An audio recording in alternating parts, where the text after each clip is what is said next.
वाराणसी में इन दिनों गंगा नदी में हरे शैवाल भारी मात्रा में पाए जा रहे हैं, जिसकी जांच भी जिलाधिकारी के द्वारा करवाई जा रही है।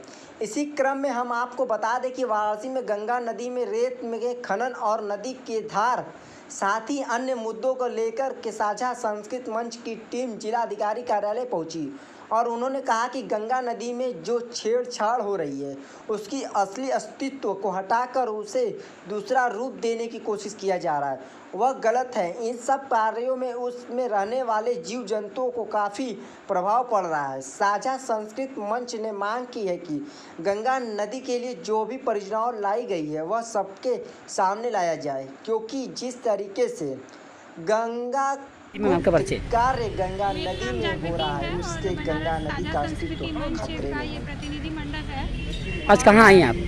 आज कहाँ पे आए? आज यहाँ हम लोगों ने एडीएम सिटी को और जिलाधिकारी को संबोधित करते हुए एक ज्ञापन दिया है, जिसमें बनारस में जो गंगा के साथ जो दुर्व्यवहार हो रहा है, जिस तरह से ड्रेजिंग की जा रही है और एक पैरेलल नदी की धारा क्रिएट की जा रही है कृत्रिम तरीके से, उसको लेकर के हम लोगों की चिंता है। और जलीय जीव जंतु से लेकर के और पूरा पर्यावरण नदी के अंदर का जो है उससे प्रभावित होता है।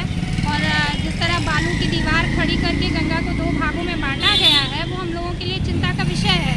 और गंगा नदी का पानी भी हरा हो रहा है, पूरी तरह से काई जम रही है, शैवाल जम रहे हैं। तो इन सब बातों को लेकर के चिंतित है बनारस का समाज और पूरा नागरिक समाज यहाँ पे इकट्ठा, इसलिए इस ज्ञापन को हम लोग दे रहे हैं और ये जानना चाहते हैं कि ये कौन सी योजना के तहत और कौन करा रहा है इस तरह का काम और क्यों ये कराना ज़रूरी है, क्यों ये ज़रूरत पड़ गई कि गंगा की जो उत्तर वाहिनी और जो खूबसूरत घाटों के साथ जो यहाँ लगी हुई धारा थी उसको छेड़ करके और एक नई धारा विकसित करने का ये किसने अधिकार दे दिया पर्यावरण से इस तरह की छेड़छाड़ का, और इस तरह से क्यों कराया जा रहा है।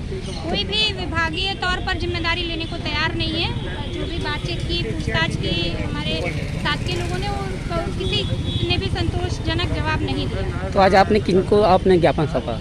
जी, हम लोगों ने ज्ञापन दिया है और ज्ञापन में हमारी मांग यही है कि इस पूरी परियोजना को सार्वजनिक किया जाए और लोगों की जानकारी के बिना ज़िंदगी से उनकी छेड़छाड़ नहीं होनी चाहिए। ये केवल गंगा जी का ही नहीं मामला है, ये मामला पूरे बनारस की और उत्तर प्रदेश की ही, या कहूँ तो गंगा के साथ जितनी जनता जुड़ी है इस देश की, उन सबका मामला है।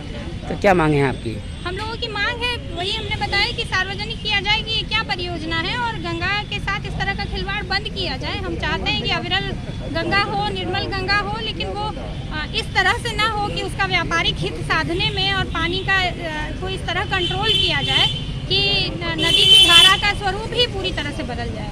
पहली बात है, मैं सर्व सेवा संघ गांधी विचार जुड़ा हुआ हूँ। तो आज आप कहाँ पर आए हुए हैं? हम लोग आए हुए हैं, पहली बात ये जो गंगा का पानी हरा हो रहा है, ये मछलियों के लिए भी, आदमी के लिए भी, जो गंगा में नहाने वाले श्रद्धालु उनके लिए भी ये बहुत ही खतरनाक है और बीमारी पैदा करने वाली है, क्योंकि उससे बदबू भी आ रही है। तो पहली बात तो ये है कि तत्काल प्रभाव से तिहरी से पानी छोड़ा जाए ताकि वो पानी साफ हो, अच्छा हो जाए, जिससे लोगों को पूजा पाठ करने में, नहाने धोने में सुविधा हो, नंबर 1। दूसरी बात यह है कि ये जो नहर खोदी जा रही है, इस नहर को तुरंत बंद किया जाए, क्योंकि अगर वो नहर बंद नहीं होगी तो उसकी वजह से जो दूसरी धारा बन जाएगी और बनारस के गंगा के जो घाट का सौंदर्य है, जो अच्छाई है, जिसके लिए पूरी दुनिया से लोग आते हैं देखने के लिए, जिसके लिए देव दीपावली मनाई जाती है, तो देव दीपावली बनारस में नहीं होगी, अब वो रामनगर में लगेगी। तो ये जो मुख्य मांग है कि ये जो नई मोदी गंगा बन रही है, उस मोदी गंगा को बंद करके और जो ओरिजिनल भागीरथी गंगा बह रही है, जो भगवान शंकर की गंगा बह रही है, उस गंगा को चलने दिया जाए। ये 2 मुख्य मांग हैं।